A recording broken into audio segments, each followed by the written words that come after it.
저는 김영호, 올해 68입니다. 시청 토목과에서 공무원 생활을 하다 은퇴한 지 벌써 3년이 지났습니다. 평생을 철근 콘크리트 구조도면과 씨름하며 살았지요. 그래서인지 매사에 데이터와 논리 그리고 증거를 따지는 성격이 몸에 배었습니다. 철골빔 하나가 견디는 하중이 몇 톤인지, 콘크리트 1세제곱미터에 시멘트가 얼마나 들어가야 하는지, 이런 것들을 아주 정확하게 계산해야 직성이 풀렸습니다. 조금의 오차도 허용할 수 없었죠. 그래서 사람을 보고 일을 대할 때도 늘 마음속에 자를 하나 들이대곤 했습니다. 왜? 라는 질문과 합리적인가? 라는 눈금이 새겨진 엔지니어의 자말입니다. 제 아내 이미숙은 저보다 2살 아래로 초등학교 교사로 정년 퇴임했습니다. 아내는 저와 정반대인 사람입니다. 평생을 천진난만하고 순수한 아이들과 어울려 지내서인지 마음씨가 솜사탕처럼 부드럽고 무릅니다. 세상을 바라볼 때도 언제나 따스한 필터를 끼고 보죠. 아내의 눈에는 모든 사람에게 저마다의 사정이 있고 세상 모든 일이 용서 가능한 일들 뿐입니다. 우리는 마치 직각자와 컴퍼스 같았습니다. 한 사람은 모가 나 있고 한 사람은 둥글둥글했죠. 40년 넘게 티격태격하면서도 별탈 없이 살아왔습니다. 은퇴 후 아들 녀석은 사업에 성공해 가정을 꾸렸고 우리 노부부는 서울 서대문구의 아담한 아파트 한 채를 지키며 평온하고 안락한 나날을 보내고 있었습니다. 저는 매일 베란다에서 난초를 가꾸며 바둑 기보를 연구했고 아내는 구청 문화센터의 수묵화 반에 등록해 매주 산수화를 그리러 다녔습니다. 우리는 이런 노년이야말로 인생이 주는 최고의 수확이라 생각했습니다. 하지만 작년 봄 그 모든 평화는 새로 이사온 이웃에 의해 산산조각 났습니다. 우리 앞집은 반년 가까이 비어 있었습니다. 원래 살던 가족이 캐나다로 이민을 갔거든요. 어느 따스한 봄날 오후 이삿짐 센터 트럭이 아파트 아래에 멈춰 서더니 쿵쿵거리며 짐을 나르기 시작했습니다. 마음씨 좋은 아내는 일꾼들이 땀을 뻘뻘 흘리는 걸 보고는 시원한 식혜한 주전자를 만들어 아래층으로 내려갔습니다. 바로 그때 우리는 그 집의 새 주인인 박순자 씨를 처음 만났습니다. 그녀는 60을 훌쩍 넘긴 듯 보였고 왜소한 체구에 색이 바랜 꽃무늬 몸빼 바지를 입고 있었습니다. 뒤로 느슨하게 묶은 머리칼 사이로 삐져나온 흰머리가 햇살 아래 유독 눈부시게 빛났습니다. 그녀의 얼굴에는 자글자글한 주름이 가득했는데 특히 눈가와 입가에 패인 주름은 오랜 세월 근심과 고통이 조각해 놓은 듯 깊어 보였습니다. 아내가 식혜를 들고 다가가자 그녀는 잠시 멍하니 있더니 이내 황송하고 겁먹은 듯한 표정을 지으며 손사래를 쳤습니다. 아이고, 아닙니다. 아니에요. 초면에 어떻게 이런 폐를 끼칩니까? 괜찮아요. 새로 온 이웃이잖아요. 서로 돕고 사는 거죠. 날도 더운데 시원하게 한 잔 드시고 하세요. 아내가 웃으며 식혜를 건넸습니다. 박순자 씨는 잔을 받아들고는 손을 미세하게 떨었습니다. 그녀는 바로 마시지 않고 아내를 빤히 바라보더니 눈시울을 붉히며 거의 들리지 않을 정도의 목소리로 속삭였습니다. 참 좋은 분이시네요. 저 이렇게 마음 따뜻한 분은 정말 오랜만에 봅니다. 그날 오후 우리는 아파트 화단 앞 느티나무 그늘 아래서 박순자 씨의 기구한 사연을 띄엄띄엄 듣게 되었습니다. 그녀의 이름은 박순자. 남편은 몇 년 전 암으로 세상을 떠났고 하나뿐인 아들은 울산공단에서 일하느라 바빠서 명절에도 얼굴 보기가 힘들다고 했습니다. 혼자 영등포의 낡은 주택을 지키고 있자니 옛 생각에 마음만 아파서 환경을 바꿔보고자 우리 동네로 이사 왔다는 것이었습니다. 그녀의 말투는 담담했습니다. 극적인 과장도 없었습니다. 하지만 뼈에 사무치는 듯한 그 외로움은 그녀의 미세한 표정과 한숨을 타고 마치 밀물처럼 번져 나왔습니다. 아내의 눈시울도 덩달아 붉어졌습니다. 저는 옆에 서서 박순자 씨의 탁하지만 끝없는 슬픔이 담긴 듯한 눈을 바라보며 일말의 동정심을 느꼈습니다. 무뚝뚝한 남자라 위로의 말은 서툴러서 그저 묵묵히 인부들이 낡고 무거운 장롱을 옮기는 것을 거들었습니다. 이사가 끝나자 박순자 씨는 저녁이라도 대접하겠다고 했지만 우리는 정중히 거절했습니다. 헤어질 무렵 그녀는 아내의 손을 꼭 잡고 우리가 들은 첫 번째 문장이자 나중에야 그 파괴력이 얼마나 무시무시한지 깨닫게 된 말을 건넸습니다. 이 선생님, 정말 너무 감사합니다. 제 같은 늙은이가 자식도 곁에 없는데 선생님들한테 뭘 바라겠어요. 그저 사람 옹기가 그립고 말동무나 좀 해주십사 하는 거지요. 그 당시 그 말은 얼마나 진실하고 가슴 시리게 들렸는지 모릅니다. 의지할 곳 없는 외로운 노인이 이웃의 호의에 대해 감사함과 약간의 인간적인 온기를 바라는 것 외에 무슨 딴 마음이 있겠습니까? 아내는 그 자리에서 그녀의 손등을 토닥이며 말했습니다. 박 형님, 앞으로 무슨 일 있으면 언제든 말씀하세요. 어려워 마시고요. 바로 앞집인데 얼마나 가까워요. 저는 그때 그녀가 불쌍하다고 생각하면서도 엔지니어 특유의 직업병 탓인지 마음 한구석에 스치듯 의문이 들었습니다. 자식이 곁에 없다고 하면서 또 아들이 울산에 있다고 하는 그 두 가지 표현이 감정의 무게면에서 미묘하게 다르게 느껴졌기 때문입니다. 하지만 그 생각은 찰나에 지나지 않았고 곧 아내의 선량함과 박순자 씨의 슬픈 눈빛에 묻혀버렸습니다. 저는 스스로를 타박했습니다. 김영호 이 사람아, 자네는 의심이 너무 많아. 남편 잃은 노인네 말꼬리나 잡고 분석하다니 정말 인정머리라곤 없군. 그렇게 저와 박순자 씨의 악연은 그녀는 불쌍하고 우리가 도와줘야 한다는 기조 아래 막을 올렸습니다. 처음에는 모든 게 지극히 정상이었습니다. 아니, 이웃 간의 전기 넘친다고 할 수 있었죠.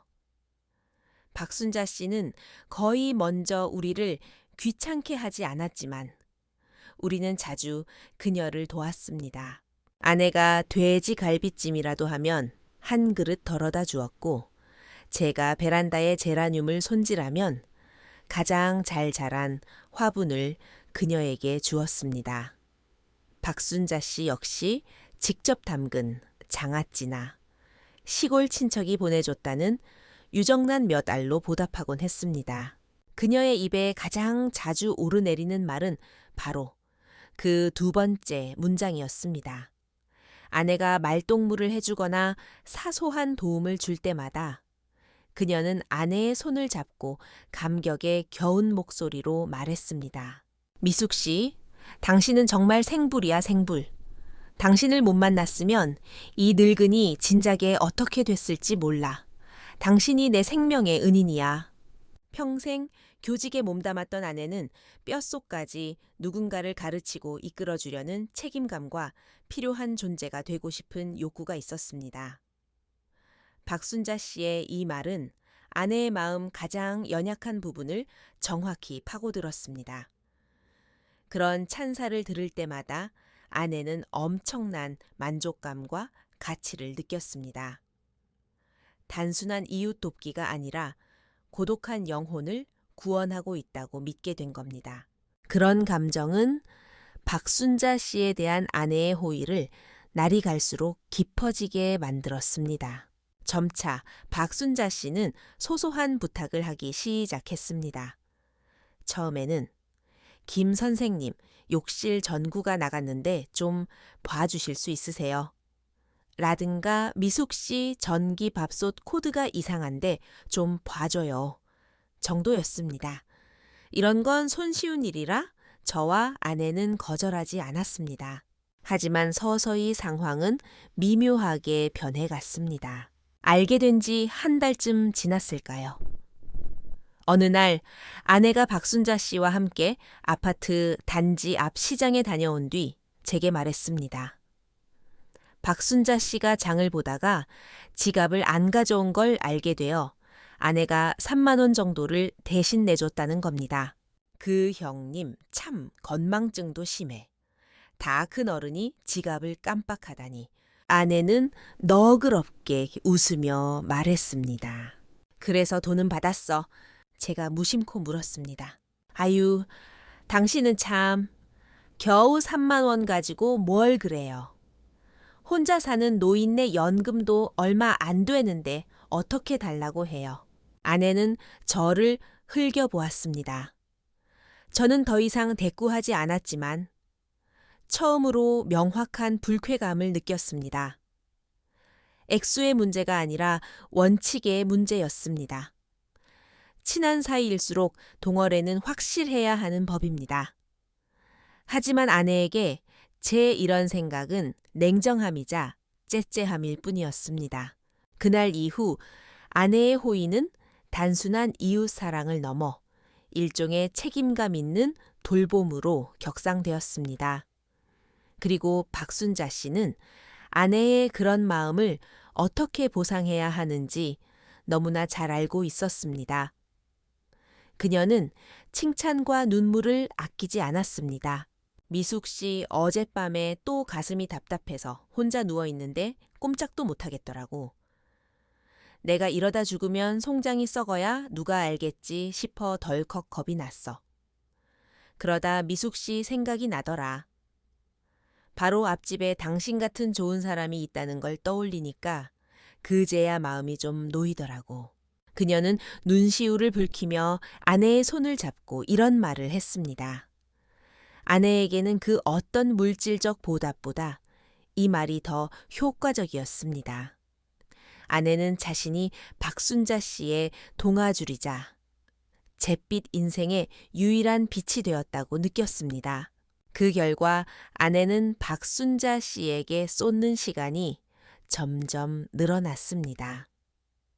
병원에 동행해주고 깨알 같은 약 설명서를 대신 읽어주고 심지어 오후 내내 그녀의 불효자 아들 욕을 들어주기도 했습니다. 반면 저는 눈치 없이 찬물을 끼얹는 악역이 되어갔습니다. 당신 오늘 수묵화 수업 가는 날 아니야. 왜 안 갔어? 어느 날 집에 돌아와 보니 아내가 주방에서 박순자 씨에게 줄 한약을 다리고 있길래 물었습니다. 박 형님이 오늘 어지럼증이 심하대요. 약 드시는 거 보고 안심시켜 드려야죠. 아내는 뒤도 돌아보지 않고 대답했습니다. 아들은 아들 있다며 저도 모르게 목소리를 높였습니다. 아들은 울산에 있잖아요. 멀리 있는 물로 가까운 부를 어떻게 꺼요? 여보 당신은 어쩜 갈수록 인정이 말라요. 이웃끼리 돕는 게 당연한 거 아니에요. 아내는 화액 돌아와서 저를 쏘아붙였습니다. 부부 사이의 공기가 점점 차가워질 무렵 박순자 씨의 세 번째 문장이 소리, 소문 없이 등장했습니다. 그날 아내는 박순자 씨 병원 수발을 드느라 아들 가족과의 주말 저녁 식사 약속을 펑크 냈습니다. 저는 화가 나서 저녁 식사 자리에서 잔소리를 좀 했습니다. 억울해진 아내는 저녁을 먹는 둥 마는 둥 하더니 앞집 박순자 씨에게 달려가 하소연을 했습니다. 저는 거실에 혼자 앉아 속을 끓였습니다. 1시간쯤 지나 아내가 돌아왔는데 눈은 붉게 충혈되어 있었지만 감정은 꽤 차분해져 있었습니다. 그 여자가 뭐라던 제가 퉁명스럽게 물었습니다.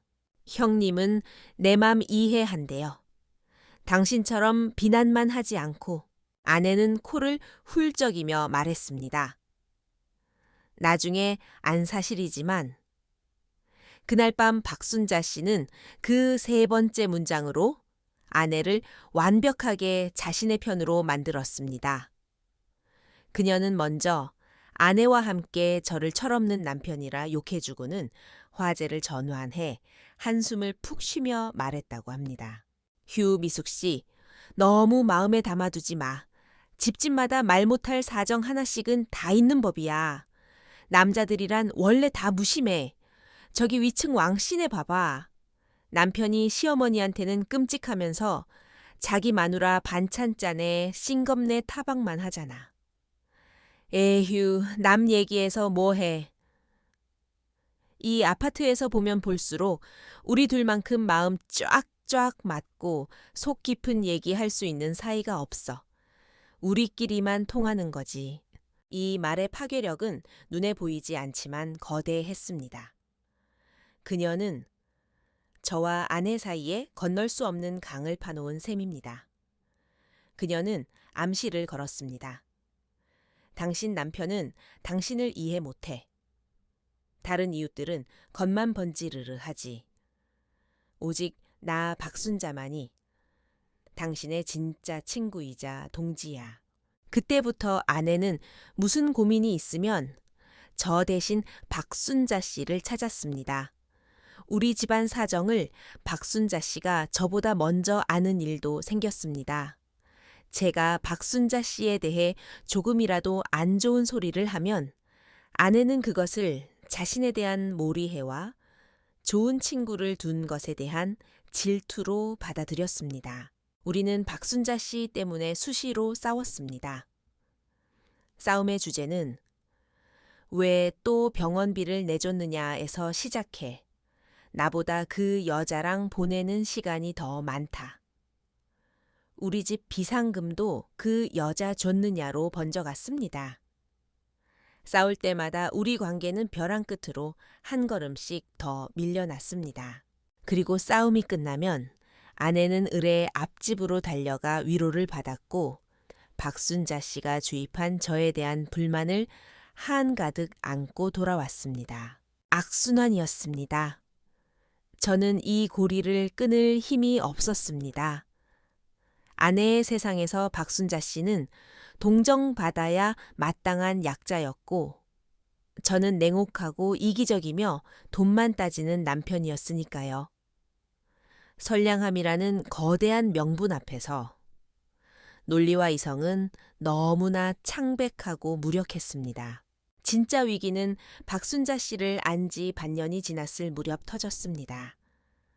이번에는 몇만 원 단위가 아니었습니다. 무려 100만 원이었습니다. 그날은 수요일 오후였습니다. 저는 서재에서 바둑 묘수풀이를 하고 있었는데 아내가 허둥지둥 뛰어 들어왔습니다. 얼굴이 백지장처럼 하얗게 질려 있었습니다. 여보 큰일 났어요. 박 형님이 사고 났어. 노에 제 말투에는 짜증이 섞여 있었습니다. 집에서 넘어졌는데 앞니가 2개나 부러졌대요. 입안이 피투성이야? 방금 같이 병원 다녀왔는데 임플란트를 해야 한대요. 근데 당장 예약금으로 100만 원을 안 걸면 수술 날짜를 못 잡는데요.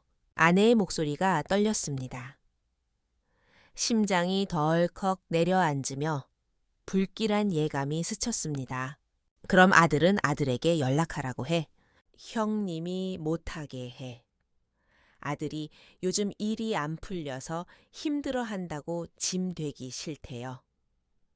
병원 복도 의자에 앉아서 엉엉 우는데 평생 나쁜 짓 한 번 안 했는데 늙어서 밥 한 끼도 맘 편히 못 먹게 됐다고 한탄하는데 아내는 말을 잇지 못하고 눈물을 흘렸습니다.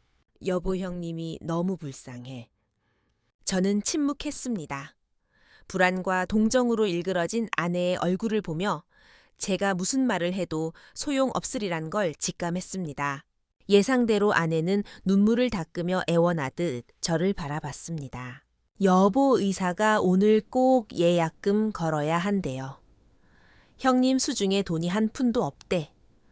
이번 달 연금 나오려면 아직 멀었는데 우리가 일단 좀 내주면 안 될까요? 딱 100만 원만.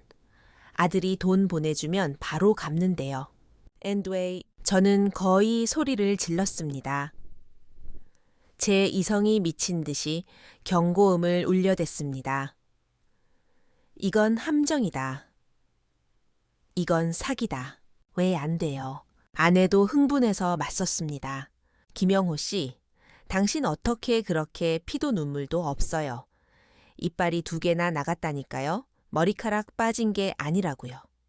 이가 없으면 밥을 어떻게 먹어요? 굶어 죽으라는 거예요. 우리 집에 100만 원 없어서 굶어요. 적선하는 셈 치면 안 돼요. 이건 적선이 아니야. 여보, 제발 정신 좀 차려. 저 여자가 이사 오고 나서 우리한테 부탁한 것 중에 돈이랑 관련 안 된 게 있었어. 반찬 값부터 시작해서 차비, 이제는 임플란트 값이야. 아직도 모르겠어. 당신 동정심을 이용하는 거라고. 저는 분노로 온몸이 떨렸습니다. 함부로 말하지 마요 박 형님, 그런 사람 아니에요. 매번 나한테 미숙 씨는 내 생명의 은인이라고 하는 사람이에요. 그런 사람이 날 속여요. 나 같은 늙은이가 당신들한테 바랄 게 뭐 있냐고 했잖아요. 다 잊었어요. 아내는 박순자 씨의 그 말들을 마치 성경 구절처럼 읊어대며 반박했습니다. 바로 그 말들이야. 그 말들이 제일 무서운 거라고.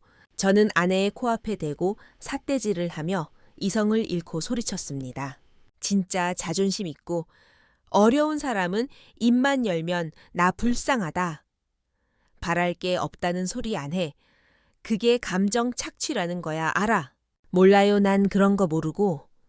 오늘 모른 척하면 내 양심이 찔려서 평생 발 뻗고 못 잘 것 같아요. 당신이 안 주면 내가 알아서 할 거예요. 아내는 회액 돌아서서 안방으로 들어가 버렸습니다.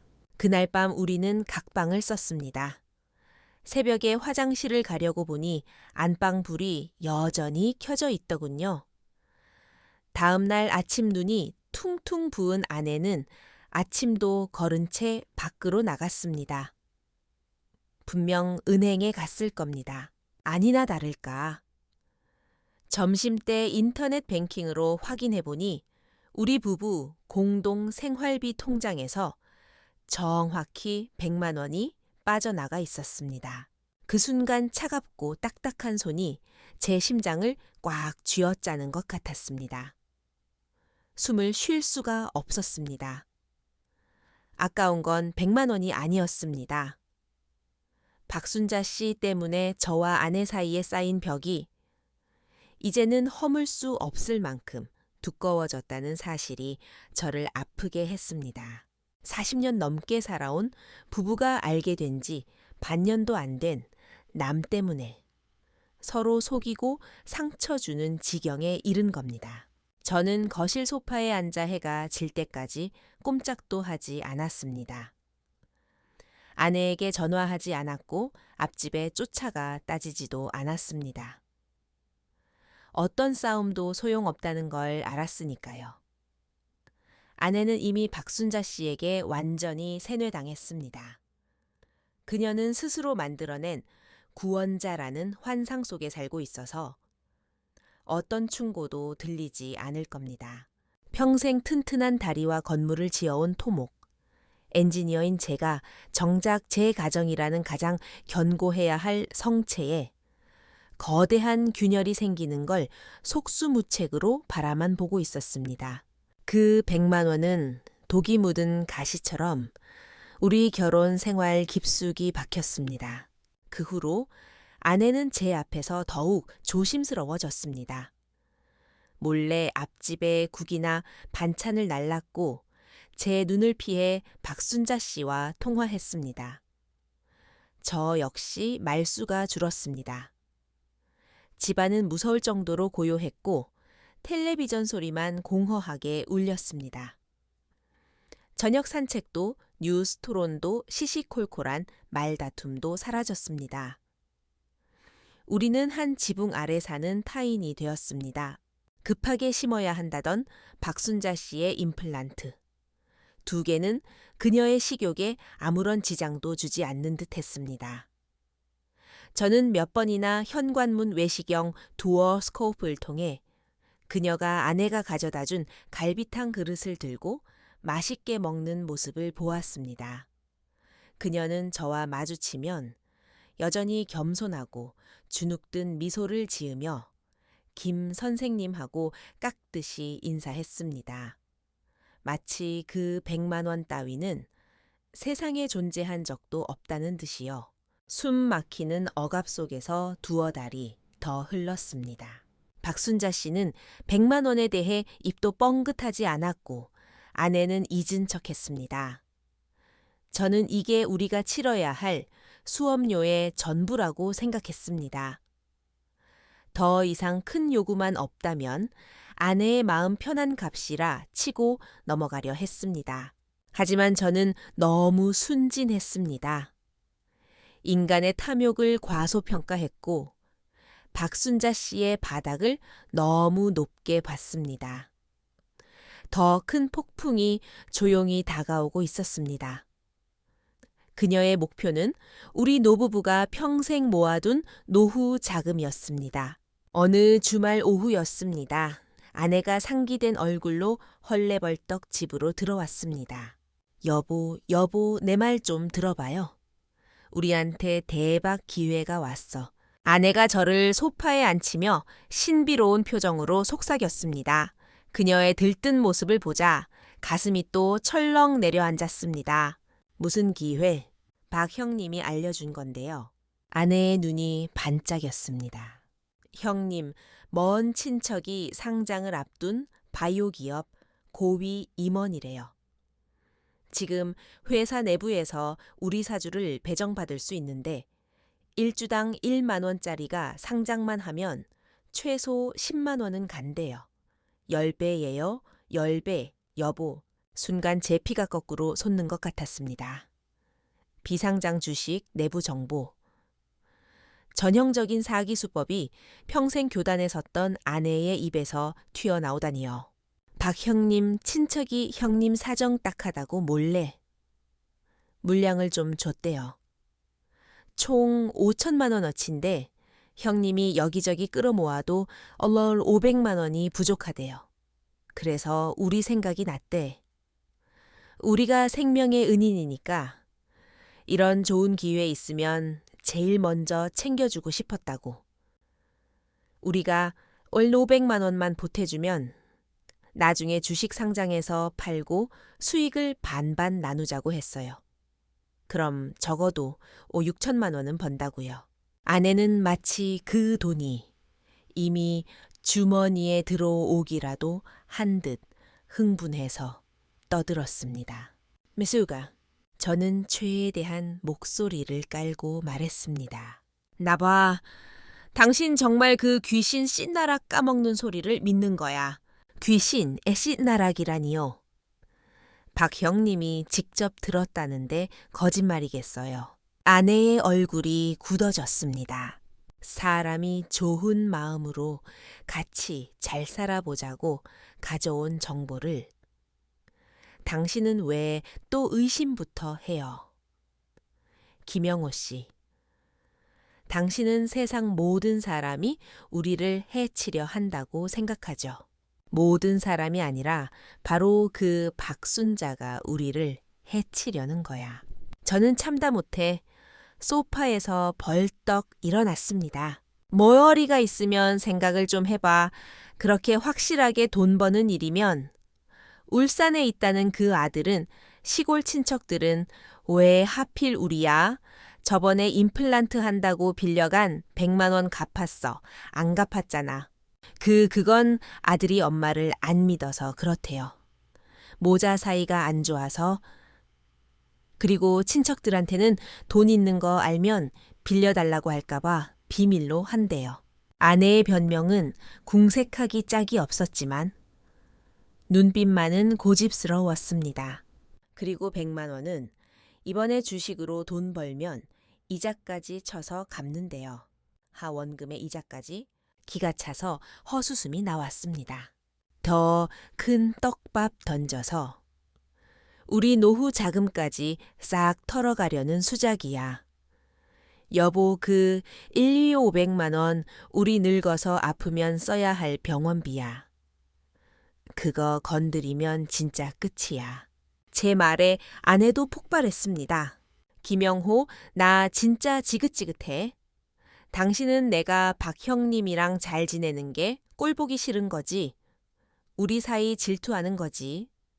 40년 동안 나 당신 하라는 대로 다 하고 살았어. 이번 한 번만이라도 내 뜻대로 하면 안 돼. 이 돈 내가 무슨 수를 써서라도 투자할 거야.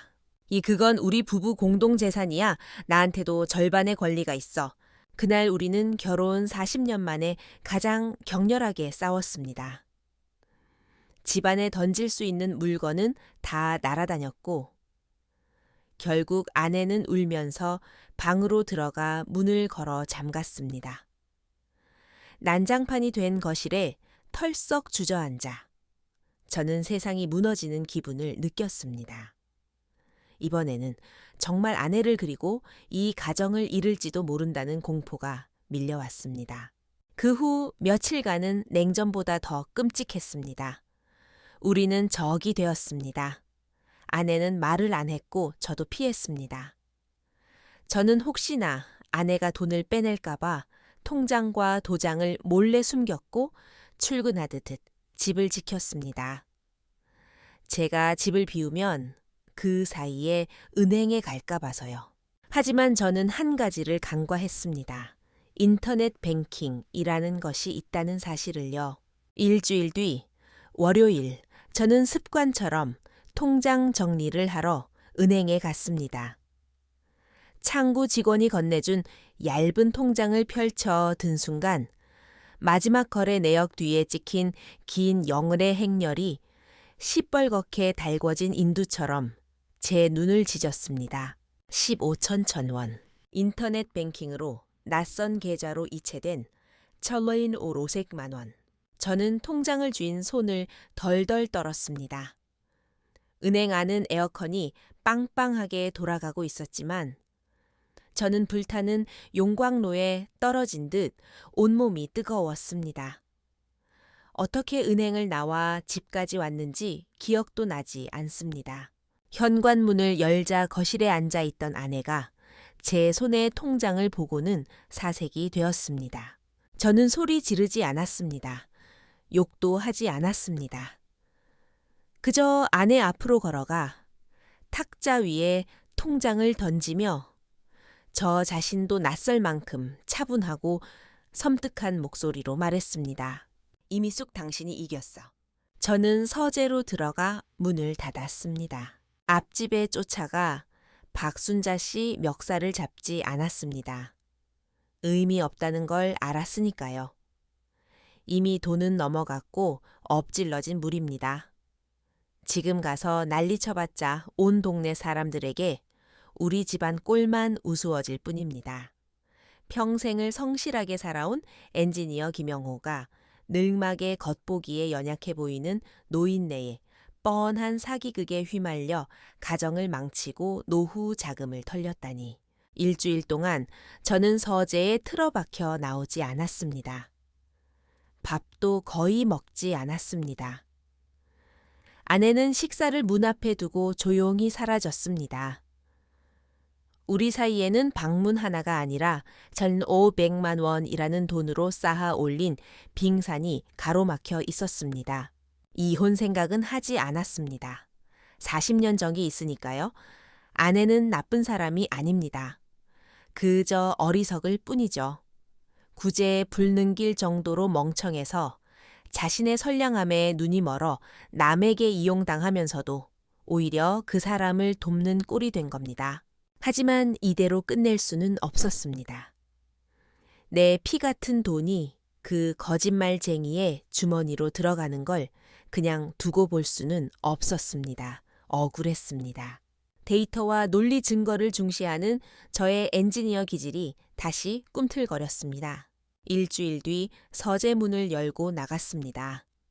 아내가 깜짝 놀라 저를 쳐다봤습니다. 저는 살이 10kg은 빠져 눈이 퀭했고 머리는 하얗게 샜습니다. 여보, 아내가 기어들어가는 목소리로 불렀습니다. 그 송금한 계좌 예금주랑 계좌번호 내놔. 제가 차분하게 말했습니다. 아내는 멈칫했습니다. 첫마디가 그것일 줄은 몰랐겠지요. 그녀는 주저하다 지갑에서 꼬깃꼬깃한 메모지를 꺼냈습니다. 낯선 이름과 숫자가 적혀 있었습니다. 예금주 최달수. 전혀 모르는 이름이었습니다. 저는 종이를 받아들고 아내를 쳐다보지도 않은 채 집을 나섰습니다. 그날부터 저의 방역이 시시작되었습니다. 경찰에는 신고하지 않았습니다. 이런 일은 경찰이 개입하기 어렵다는 걸 압니다. 아내가 자발적으로 송금했고 차용증이나 사기 정황을 입증할 직접적인 증거가 없으니까요. 기껏해야 민사상 대여금 분쟁으로 끝날 공산이 컸습니다. 제가 해야 할 일은 제 손으로 그 사기꾼의 가면을 벗겨내는 것이었습니다. 평생 도면 그리고 수치만 계산하던 늙은 엔지니어가 생애 처음으로 탐정이 된 겁니다. 첫 번째 단계는 아파트 관리실이었습니다. 경비반장인 이 씨와 바둑 친구로 지내던 터라 접근이 쉬웠습니다. 우편함에 자꾸 이상한 전단지가 꽂힌다는 핑계를 대고 최근 일주일치 우리 동 건물에 CCTV를 보여달라고 부탁했습니다. 이틀을 꼬박 매달려 100시간이 넘는 영상을 프레임 단위로 돌려봤습니다. 박순자 씨의 생활은 그녀가 말한 것보다 훨씬 다채로웠습니다. 그녀는 거의 매일 오후 외출했는데 그때마다 CCTV 사각지대로 이동해 매번 다른 택시를 탔습니다. 그리고 그녀는 절대 외롭지 않았습니다. 낯선 남자 몇 명이 그녀의 집을 드나들며 짧게 이야기를 나누는 게 포착되었습니다. 그중 목에 문신이 있고 건들거리는 한 남자가 계단참에서 그녀에게 봉투를 건네는 장면도 있었습니다. 의심은 깊어졌지만 아직 결정적인 증거는 아니었습니다. 두 번째 단계는 최달수라는 계좌를 추적하는 것이었습니다. 제게 특별한 인맥은 없어서 무식한 방법을 썼습니다. 동사무소에 가서 먼 친척인데 연락이 끊겼다며 주소를 알려달라고 떼를 써봤지만 개인정보보호법 때문에 당연히 거절당했습니다. 방향을 바꿨습니다. 박순자 씨는 어디서 왔을까? 예전에 어디 살았을까? 정말 남편과 사별했을까? 아들은 울산에 있을까? 아내가 예전에 박순자 씨가 영등포에 낡은 집을 팔고 왔다고 했던 말이 기억났습니다. 저는 시청 근무 시절 알았던 지인들을 수소문해 부동산 등기 관련 업무를 보는 옛 후배를 찾아갔습니다. 술을 한 잔 사면서 잃어버린 고모를 찾는다는 거짓 사연을 늘어놓고 박순자라는 이름을 조회해달라고 부탁했습니다. 사흘 뒤 후배에게 연락이 왔습니다. 박순자라는 이름은 많지만 최근 반년 내에 서울에서 부동산 거래 기록이 있는 사람은 딱 한 명이라고 했습니다. 그가 알려준 주소는 영등포구의 아주 오래된 다가구 주택 밀집 지역이었습니다. 주소를 받아든 순간 심장이 미친 듯이 뛰었습니다. 깜깜한 터널을 헤매다 한 줄기 빛을 본 기분이었습니다. 다음 날 저는 버스를 타고 그 동네로 갔습니다. 다닥다닥 붙은 붉은 벽돌집들, 담벼락엔 이끼가 껴있는 낡은 골목이었습니다. 해당 주소를 찾아가 1층 구멍가게 주인에게 박순자 씨에 대해 물었습니다. 박순자요? 아, 그 도박 귀신, 순자 할매 말하는 거요. 이사 간 지 꽤 됐는데 구멍가게 주인이 이름을 듣자마자 경멸 섞인 표정을 지었습니다. 도박 귀신이요. 저는 멍하니 되물었습니다. 예, 이 동네에서 모르는 사람 없어요. 젊었을 땐 안 그러더니 늙어서 화투랑 경매에 미쳐가지고 영감님 화병으로 쓰러지게 해서 몇 년 전에 저 세상 보냈잖아요. 영감 죽자마자 집 팔아서 수천만 원 챙기더니 반년도 안 돼서 도박판에 다 꼬라박았다던데 아들이 하나 있는데 택시 기사예요. 원래 효자였는데 엄마가 맨날 돈 내놓으라고 행패 부리고 훔쳐가니까 못 견디고 연 끊었수다. 왜요? 돈 빌려줬어요. 그럼 포기해요. 밑 빠진 독이니까. 주인의 말은 마치 벼락처럼 제 머리를 때렸습니다. 도박 중독 화병으로 죽은 남편, 택시 기사 아들 의절. 제가 들었던 울산에 있는 아들. 외롭고 불쌍한 과부 이야기와는 완전히 딴판이었습니다. 저는 떨리는 마음을 진정시키며 물었습니다. 혹시 아드님 이름이나 연락처를 알 수 있을까요? 아들 이름이 김민철일 거요. 사람이 참 착한데 부모 잘못 만나서 여기 떠난 지 오래라 연락처는 모르겠소? 여기서 막히는가 싶었지만 포기하지 않았습니다. 김민철 택시기사. 서울 시내 택시기사가 몇만 명인데 어떻게 찾나 막막했습니다. 집으로 돌아와 서재에 갇혀 최달수라고 적힌 쪽지를 노려봤습니다. 도박 귀신 박순자 아들 김민철 그리고 최달수 이 셋의 연결고리는 무엇일까? 문득 CCTV 속 문신 남자가 떠올랐습니다. 혹시 최달수가 사채업자 아닐까?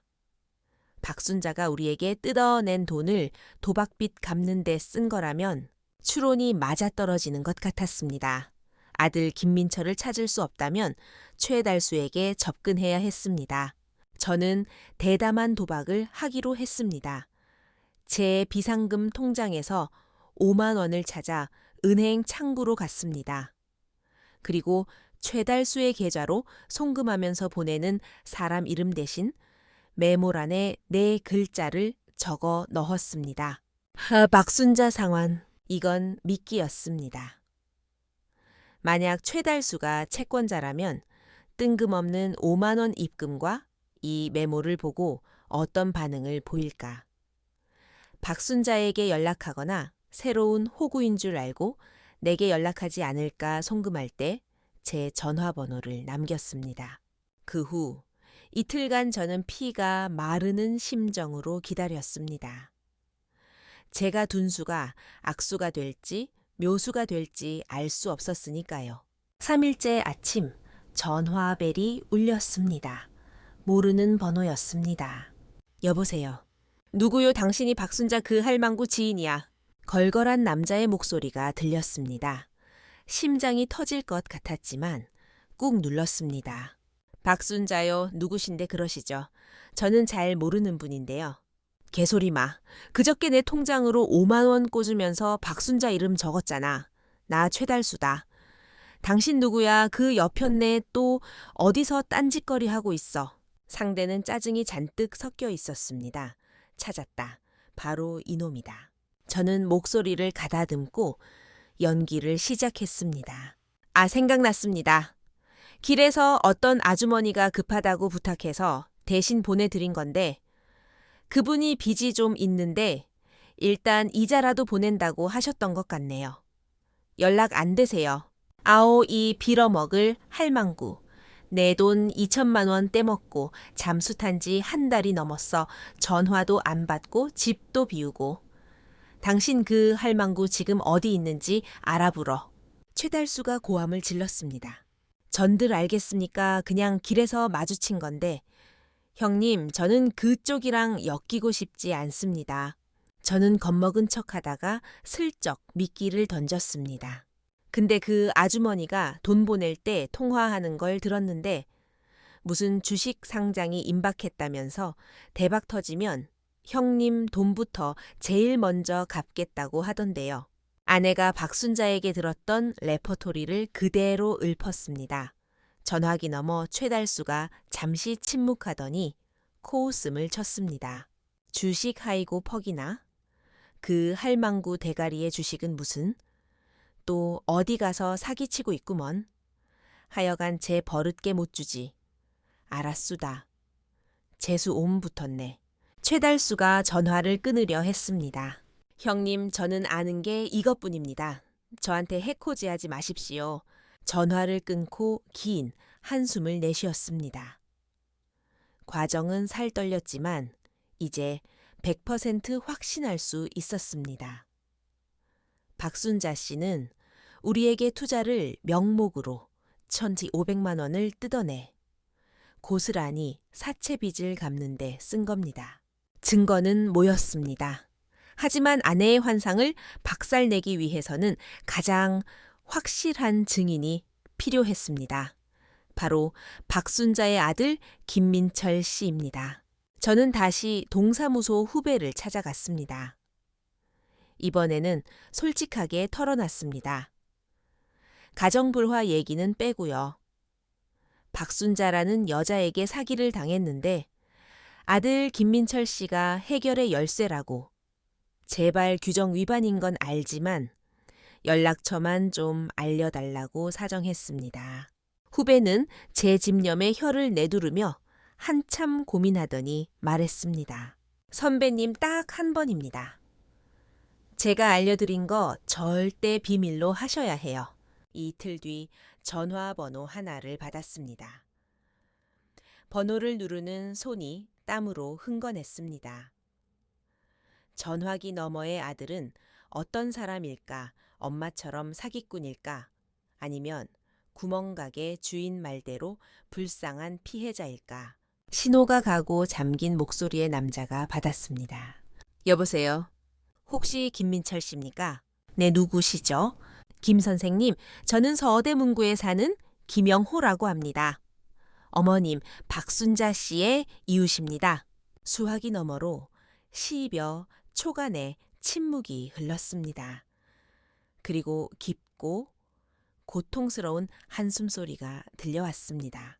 어머니가 또 무슨 일을 저질렀나요? 이 한마디로 충분했습니다. 저는 과장 없이 박순자 씨가 이사 온 날부터 주식을 미끼로 1,500만 원을 가져간 일까지 팩트만 전달했습니다. 김민철 씨는 묵묵히 듣고 있었습니다. 제 얘기가 끝나자 그는 거의 체념한 목소리로 말했습니다. 선생님, 죄송합니다. 제가 자식으로서 대신 사과드립니다. 사과로 해결될 일이 아니란 걸 알지만요. 그는 자신의 이야기를 털어놓았습니다. 구멍가게 주인의 말보다 더 끔찍했습니다. 도박에 미쳐 집안 재산을 탕진하고 아버지의 병원비까지 훔쳐갔으며 결국 손녀 김민철의 딸 의대학 등록금까지 훔쳐 달아났다는 이야기였습니다. 그래서 연을 끊을 수밖에 없었다고요. 선생님, 혹시 어머니가 이런 말을 하지 않던가요? 늙은이가 바랄 게 뭐 있냐? 당신이 생명의 은인이다. 우리끼리만 통한다. 김민철 씨가 불쑥 물었습니다. 내 토시 하나 안 틀리고 똑같이 했습니다. 저는 소름이 돋았습니다. 이 세 마디는 그녀가 수십 년간 가족과 친구들을 등쳐먹을 때 써온 전매 특허였던 겁니다. 선생님 염치 없지만 사모님 좀 바꿔주실 수 있을까요? 제가 직접 말씀드리고 싶습니다. 저는 서재 문을 열었습니다. 아내는 거실 소파에 넋이 나간 사람처럼 앉아 있었습니다. 제가 다가가자 깜짝 놀라 몸을 움츠렸습니다. 저는 핸드폰 스피커폰을 켜고 탁자에 올려놓았습니다. 여보 잘 들어. 그리고 그 불효자 아들의 목소리가 거실에 울려 퍼졌습니다. 그는 비난도 욕설도 하지 않았습니다. 그저 침통한 목소리로 어머니가 어떻게 사람의 선의를 이용해 파멸로 이끌었는지, 그 똑같은 수법에 자신과 아버지가 어떻게 당했는지를 이야기했습니다. 사모님, 저희 어머니는 나쁜 사람이라기보다 환자입니다. 탐욕과 이기심이라는 불치병에 걸린 환자요. 어머니는 피해자 연기를 해서 동정심을 유발하고 상대방의 선의를 현금 인출기로 생각하십니다. 사모님의 호의는 어머니를 감동시키지 못합니다. 오히려 다루기 쉬운 호구라고 생각하게 만들 뿐이죠. 그 돈, 초 500만 원. 죄송하지만 못 돌려받으실 겁니다. 제 평생 갚지 못한 업보라고 생각해 주십시오. 전화가 끊어지고 거실엔 죽음 같은 정적이 감돌았습니다. 아내는 멍하니 앉아 있다가 얼굴이 흙빛으로 변하더니 몸을 사시나무 떨듯 떨기 시작했습니다. 그리고 갑자기 으앙 하고 아이처럼 울음을 터뜨렸습니다. 그것은 억울함과 배신감 그리고 자신의 어리석음에 대한 뼈저린 후회가 뒤섞인 절규였습니다. 아내는 소파에 엎드려 격년이 일도록 울었습니다. 저는 달래주지 않았습니다. 지금 그녀에게 필요한 건 위로가 아니라 뼈 아픈 자각이었습니다. 스스로 불러들인 재앙을 직시해야 했으니까요. 1시간쯤 지나 울음이 잦아들자 아내가 고개를 들었습니다. 눈물 범벅이 된 얼굴로 저를 보며 입술을 달싹였습니다. 여보, 미안해요. 내가 잘못했어. 저는 물 한 잔을 건네며 말했습니다. 이미숙 나한테 미안해할 거 없어. 당신 자신한테 미안해해. 그리고 우리 가정을 위험에 빠뜨린 걸 반성해. 그날 밤 우리는 정말 오랜만에 긴 대화를 나눴습니다. 저는 제가 조사한 모든 과정을 숨김없이 이야기했습니다. 아내는 눈물을 멈추지 않았습니다. 자신의 선량함이 박순자 같은 사람에게는 얼마나 하찮은 먹잇감이었는지, 그리고 제 모진 잔소리가 실은 얼마나 절박한 경고였는지 깨닫게 되었습니다. 우리는 박순자 씨에게 마지막 수업을 해주기로 했습니다. 다음 날 아침 우리 부부는 함께 앞집 초인종을 눌렀습니다. 문을 연 건 여전히 비굴하고 선한 미소를 띤 박순자 씨였습니다. 우리 둘이 함께 있는 걸 보고 그녀의 눈동자가 흔들렸습니다. 어머 김 선생님, 미숙 씨, 두 분이 같이 웬일이세요? 들어오세요. 들어갈 필요 없습니다.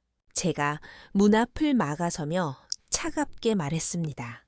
박순자 씨 오늘 온 건 그 예노 500만 원 때문입니다. 돈 얘기가 나오자 그녀의 미소가 굳어졌습니다. 아, 그거요. 안 그래도 말씀드리려고 했는데 친척이 회사 상장 절차가 좀 늦어진다고. 걱정 마세요. 돈이 어디 가나요? 그렇죠. 어디 안 가죠? 최달수 씨 계좌로 들어갔으니 도망갈 데가 없겠죠. 제 입에서 최달수라는 이름이 나오자 박순자 씨의 얼굴에서 핏기가 싹 가셨습니다. 탁한 눈동자에 처음으로 공포가 서렸습니다. 무슨 소리예요? 최달수가 누구야? 난 몰라요. 모른다고요? 저는 주머니에서 핸드폰을 꺼내 녹음된 파일을 재생했습니다. 선생님, 죄송합니다. 제가 자식으로서 대신 사과드립니다. 아들 김민철 씨의 목소리가 흘러나오자 박순자 씨는 벼락이라도 맞은 듯 주저앉아 문틀에 기대었습니다. 입술을 파르르 떨더니 이내 그 선량한 가면을 벗어던지고 악귀 같은 본색을 드러냈습니다. 네오 너희들 뒷조사했어 감히 내 아들놈까지 끌어들여. 그녀가 악을 썼습니다. 그럼 빤히 눈뜨고 사기당할 줄 알았어요. 아내가 한 발 앞으로 나섰습니다. 박순자 씨, 내가 정말 눈이 멀었지. 늙은이가 뭘 바라냐? 생명의 은인이다. 우리끼리만 통한다? 그 세 마디에 속아서 내 간 쓸가에 다 빼줬어. 모든 게 들통나자 박순자 씨는 적반하장으로 나왔습니다. 자리에서 벌떡 일어나 삿대질을 해댔습니다. 그래 돈 내가 썼다 어쩔래. 니들이 멍청해서 갖다 바친 거잖아. 억울하면 고소해보든가 난 잃을 거 없는 늙은이야. 배째라 그래. 이미숙 너도 잘난 척하지 마. 너 좋은 소리 듣고 싶어서 구세주 노릇 하고 싶어서 돈 준 거잖아. 네가 좋아서 해놓고 이제 와서 딴소리야. 그녀의 말은 독을 바른 칼처럼 아내의 가슴을 찔렀습니다. 아내는 분해해서 몸을 떨었지만 반박하지 못했습니다. 아픈 정곡을 찔렸으니까요. 제가 아내의 어깨를 감싸 안으며 냉정하게 말했습니다. 고소는 안 합니다. 당신 같은 사람 감옥 보내봤자 세금만 아깝죠. 하지만 그냥 넘어가진 않을 겁니다. 저는 핸드폰을 흔들어 보였습니다. 당신 아들 번호 그리고 최달수 씨 번호 다 가지고 있습니다. 최달수 씨한테 당신이 여기 산다고 알려주면 아주 좋아하더군요. 그리고 이 아파트 주민들도 당신 아들이 들려준 효도 이야기에 아주 관심이 많을 겁니다. 박순자 씨의 눈에 진짜 공포가 떠올랐습니다. 그녀가 가장 중요하게 여기는 건 바로 체면과 불쌍한 노인 코스프레였으니까요.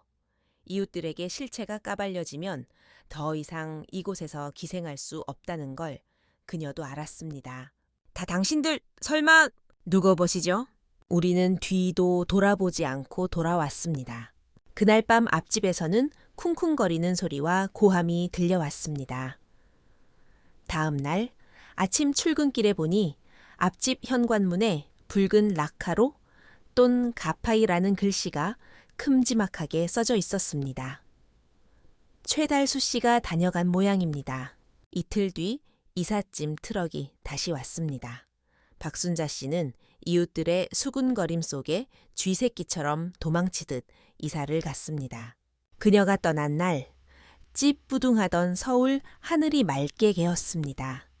창문으로 들어오는 햇살이 몇 달간 얼어붙었던 우리 집에 온기를 불어넣었습니다. 그 일 500만 원은 끝내 돌려받지 못했습니다.